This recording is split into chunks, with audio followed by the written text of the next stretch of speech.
All right, we have PTXF making a drone release video, and he's talking about the new technologies. Actually, he makes a very good point here about how they are using like $2 million, more than that, missiles to shoot down $20,000 drones from adversaries, which is not a good idea and not cost effective. So anyways, that we have that MDA thing. That is going to be the Missile Agency. Now, they're put out something, and there's these winning offerers able to compete under the first series of awards. So this, and they're saying multiple awards, scalable homeland innovative enterprise layer defense shield. Okay, so then I put in this to see who are some of the recipients thus far, okay, because this is for this Golden Dome. And we're going to have, all right, the contract announced December 2nd qualifies 1,014 companies for potential task orders under the $151 billion ceiling over 10 years focused on layered missile and defense. And then they had, this is what I asked AI. I've expanded to all verifiable or highly likely public drone UAV firms involved in relevant tech with the ticker symbols. These are major DoD MDA partners positioned for the SHIELD task. So we have AVAV, AVAV, Key Drones, Switchblading, Loitering, Munitions, Kamikaze, Puma AE. Wait, AVAV. People do mention that to me on the thing. Let's see what that one, or on comments.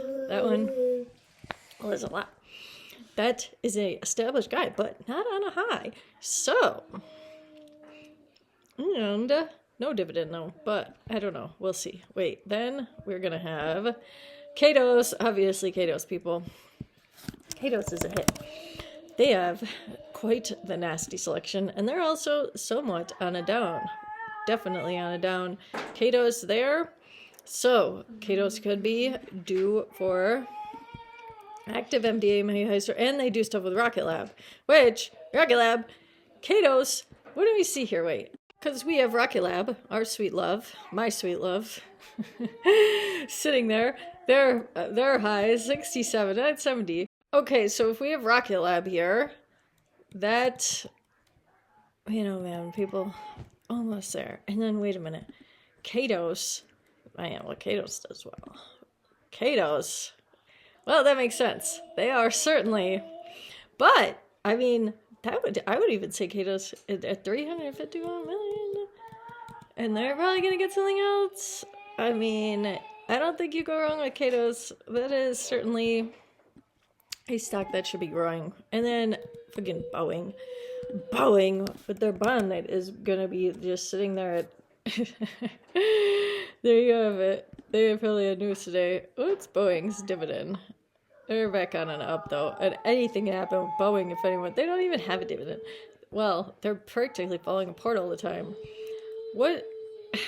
225, 240, JP Morgan. Well, of course, JP Morgan. Well, Susquehanna. Okay, anyways. Then you have NOC, Lockheed. Those are your typical. Textron, I would find interesting because Textron does stuff with Kodiak AI. And anyone knows that I love autonomous trucks. And they just did the SPAC merger, so their chart is about a month old. And since that, they have certainly shit the bed. I would almost buy them more here. See, their financials are looking like straight shit, but their next ones could come out. We'll see. And we're waiting on that one thing about the stupid cones. And I think Sean Duffy will change that. So Kodiak. There is certainly time to load Kodiak. I am waiting to up my stake there. Textron then, but RCAT. I'm not in RCAT right now, but I have had profits off sweet baby, well, nasty ass RCAT. And if you look, man oh man, RCAT was up there. So RCAT has certainly taken a downward dog, that's for sure. But I think RCAT has the potential. This was their ones that they had already had, their Teal 2 modular small UAV for night ISR mapping, Edge 130 Blue S UAV, secure military comms autonomy, and strong ties, strong DOW. ties via blue SUAS certification. We like a blue certification. We want ONDS to have a blue certification, but ONDS has a green. But UAVS has a that, but you know what else? If I want OPTT, I want OPT so bad, I can't even explain it. The way that the stock has just been at the highs, there are people at their highs pre-DeepSeek, and they've never recovered. But I do believe in them, people. I do believe. This is Israel one. And then you have Raytheon, obviously, will be good. Raytheon, Palantir part. Well, Palantir's part with everyone. Then, this Milan. Redwire. People, I don't know. Does Redwire come back? Because they certainly look like shit. Shit, people. I don't know. What do we think? What does everyone think? They acquired Edge Autonomy. And I think they have recent U.S. long-range recon program with 10 million commitment. Shield likely for space UAV missile defense. Sorry. And then you have this guy, TDY, the Black Hornet Nano for UAV for soldier. And you have DRO, which is Australian. Is that even on here? I feel like people have said that one to me. Nope, not on here. But, anyways. So, this was another article from Business Insider that's paywalled, and it's talking about the Trump administration's spending on unmanned systems for military applications like actionable drones, AI autonomy, and secure supply chains. And branches like Army, Marines, Coast Guard awarded contracts for tens of millions of hundreds of millions. A broader multi-billion-dollar push for the drone production and deployment. People, this is going to be an industry that could really make us a lot of money. So I don't know what to say. I mean, you know, it is what it is. Examples include 17 million Marine Corps contract to Neros for 8,000 FP, ongoing Army Pentagon companies like Mac Industries, that UMAC, awards rolling through, testing completion, initial, okay. Every company mentioned in the article is the active startup, so that one was about just the startups. And then you have Anduril, and let us remember, people. Let us remember that their Roadrunner vertical takeoff and landing VTOL drone configurable as a high explosive interceptor for intelligence, surveillance, reconnaissance, search, and rescue missions is, they're doing the one thing with Archer. So, if I looked up Archer, they're looking like shit. Shit, people, shit. My God. God damn, basically sitting almost at a DeepSeek level. I mean, well, no. I mean, did they go into the 6? Yep, they did. I mean, but this is potential for Archer. Anduril stuff. I like it a lot. And if I go into, this is a Google AI, I don't know if I even pay for this or not, but in December 2024, concurrent with the partnership announcer, Archer raised $430 in equity. Wait, this was... I want to know about the Archer. Announced it would supply its powertrain technology to Anduril and its partner Edge Group for the Omen autonomous air vehicle. While the value of the deal is not disclosed, the agreement is for Archer to provide components for a production vehicle, with UAE already committed to acquire an initial 50 systems. So, that's not that what they were talking about here. But it could end up being that. I don't know. And then they had Firestone Helsing, Mac Industries, not UMAC, Narrows, Quantum Systems, Shield AI, Skydio, Sunflower Lab, Zipline. And then I wanted to ask it other stuff about UMAC, because UMAC is a leading supplier of NDAA compliant drone components like motors, cameras, Aurora analog, and video transmitters. Is positioned to supply them. UMAC has secured major defense orders, including 12.8 contract for 160,000 strategic logics and 30,500 motors for the U.S. Army's 101st Airborne Firestorm's X-Cell Micro Factory. So, UMAC has a lot of potential with all of this drone talk, people. I do believe it does. And it was up today. So, I am hoping that UMAC continues to go up because it certainly looks like shit. And what else do we have? There wasn't anything about ONDS, but then I have to look at someone else's thing because they posted, they said something about Simians, because ONDS has a lot of subsidiaries that could do things. Then, for the batteries, because I want to know about cooler, and we're not supposed to be getting them from China. So, from primary is Lockheed, Scale and Roadrunner, Firestorm, no Chinese parts. Batteries from, like, Booz Allen's network, European parts, EU, Northrop ties.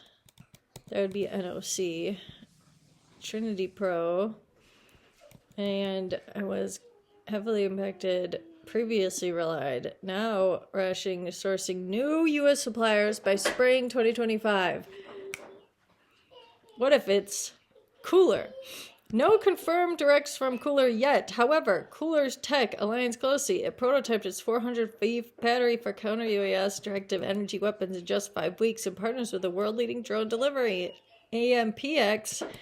I would assume, likely zipline, given its delivery focus and $1.2 billion funding. Well, I guess we'll see about Cooler. High. They're saying there could be a high chance that Cooler gets something. And then, of course, I asked about OPTT, saying 90 to 100%. It's already confirmed and ongoing. Ocean has, partnered funded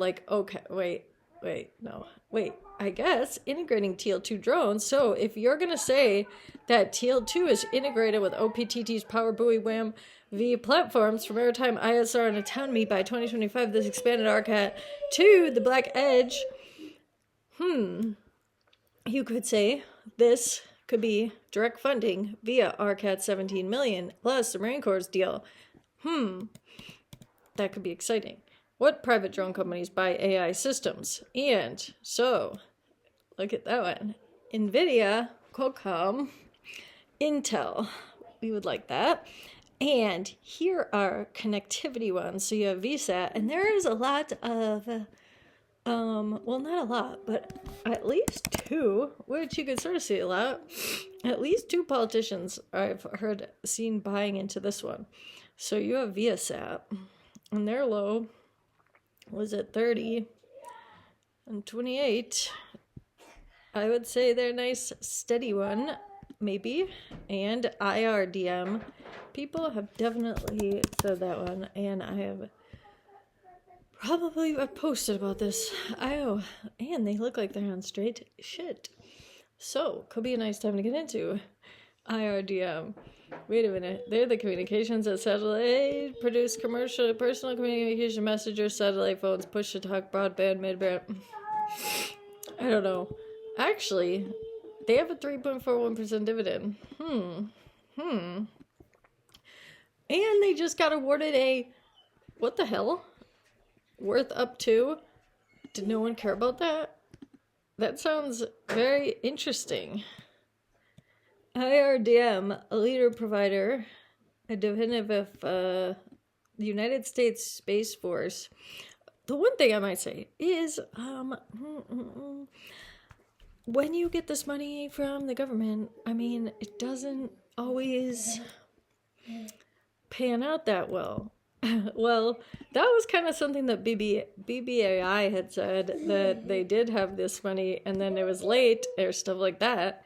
But that is a decent looking, I don't know. You could say they missed their last earnings. Their next earnings is February 13th. What if we watched it? I might already be watching this one. I am. I wonder what people might say about this one. But that could be interesting. The broadband. I also like Peraso, which is not doing as well. I want them to be back up to their 219s. I did sell a lot there, so that maybe I'll buy more at some point. I should, if I'm thinking about that, then I should do it soon. It is very possible that Peraso could get some government money, though, so we'll see. They are definitely on a down, definitely a swing, but they had some news. Peraso and Fairfax collaborate to provide 60 gigawatt, multi-gigabit robo-taxi communication link. So, that for robo-taxi vehicles and physical AI. Is it going to say, operating around-the-clock robo-taxis generate terabytes of telemetry, including high-resolution video from multiple cameras. As vehicles are turned to depots for charging, this data must be offloaded efficiently, while software updates are simultaneously delivered. Conventional Wi-Fi and 5G solutions are easily saturated under such demands. The Virevix X60 system delivers breakthrough capacity, enabling up to 12 terabytes of data transfer per vehicle per hour. That's interesting. And then you have Peraso's 60 gigahertz prospectus models to power the VRWix platform. The partnership will enable VSAT system to deliver the multi-gigabyte wireless connectivity for the robo-taxi fleet. Is this robo-taxi fleet Tesla? No, according to Grok, it is not Tesla. It's just generic robo-taxi fleets. But we could see it. They might end up getting something. Who knows? That could be interesting for Peraso eventually. All right, so far, no company has received award under the Drone Dominance Initiative. The program is in its earliest stages. Requests for information posted on SAM.gov today, soliciting industry input ahead of the expected request proposals December 17th. Today's December 2nd. Initiative funded by the $1 billion from HR, the Budget Reconciliation Bill, Big Beautiful Bill, aims to acquire 340,000 small unmanned aerial systems over 2 years, prioritizing low-cost, lethal, NDAA-compliant drones in the U.S. and Five Eyes, U.S., UK, Canada, Australia, New Zealand manufacturers. Then, okay, funding will follow to winners to the, what is it? Gauntlet competitions? 4 phases over 2 years evaluated on mission performance in battlefield scenarios. Preference goes to U.S.-made SUAS with domestic components to cut CCP supply chain reliance. Based on AU-VSI membership key advocate recent DoD contracts. Okay, wait, so that is what they're going to be doing. Likelihoods are estimated from their SUAS portfolios, DoD track records, and policy. This is what AI says. AVAV. We've already talked about that one. This one, and then ONDS, directly tagged in XRFI discussions. People. 3.5 recent DoD UGV order expands to drones, focuses on FAA, NDA compliant manufacturing. RCAT. This is what they've already had. Blue UAS certified. ONDS is green. Well, it depends what one. Robotics. UMAC, 13 million DoD component contracts. KTOS. ZENA, that is one that people do tell me that I think they have a medium. Wait. ZENA. ZENA's definitely on a down. Dare I say, that could be an interesting play. You guys have definitely told me this one before, and there they are in the $2 range. Let's see, what does ZENA look like? That one's a Canada one, okay.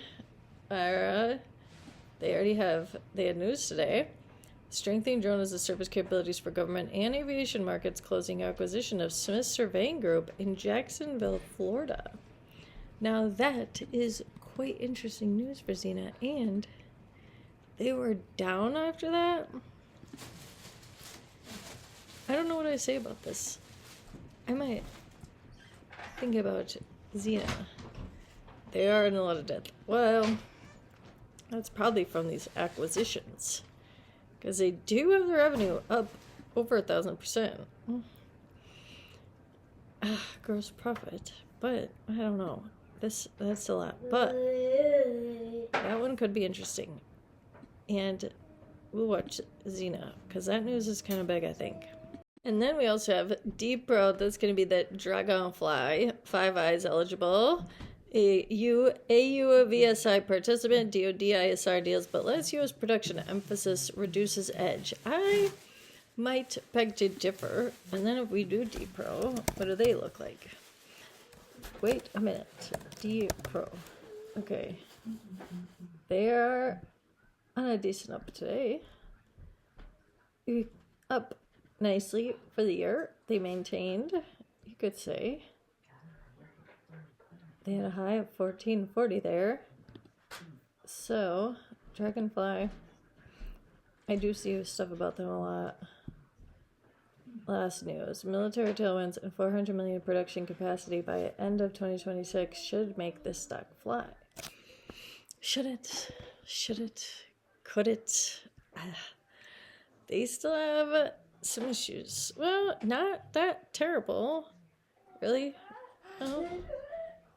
Or no, okay. Well, anyways, that one. And then last but not least, UAVS, which UAVS does get deals. So, but they're definitely a downer. They're on a... It'd be nice if they did get something. Because that is when they got their blue UAVS certification. They shot all the way up to $3.60. But now, not so much. And we have their, but they're not totally in the shitter there. So you could say UAVS is a higher risk, higher reward. But they make a lot of deals. They have this from November 18th. Eagle NXT commences deliveries with VAV drones to serve India's growing unmanned vehicle demands. Reports heard they did not have the best. This is when ONDS really started to, well, actually it was 2 earnings ago. The certification renewal for the EBX drone operation in Brazil. So I think they have promise. You see, Egypt, worldwide. And it's good to diversify, you could say. Chile. So anyways, those would be the ongoings with drone stuff.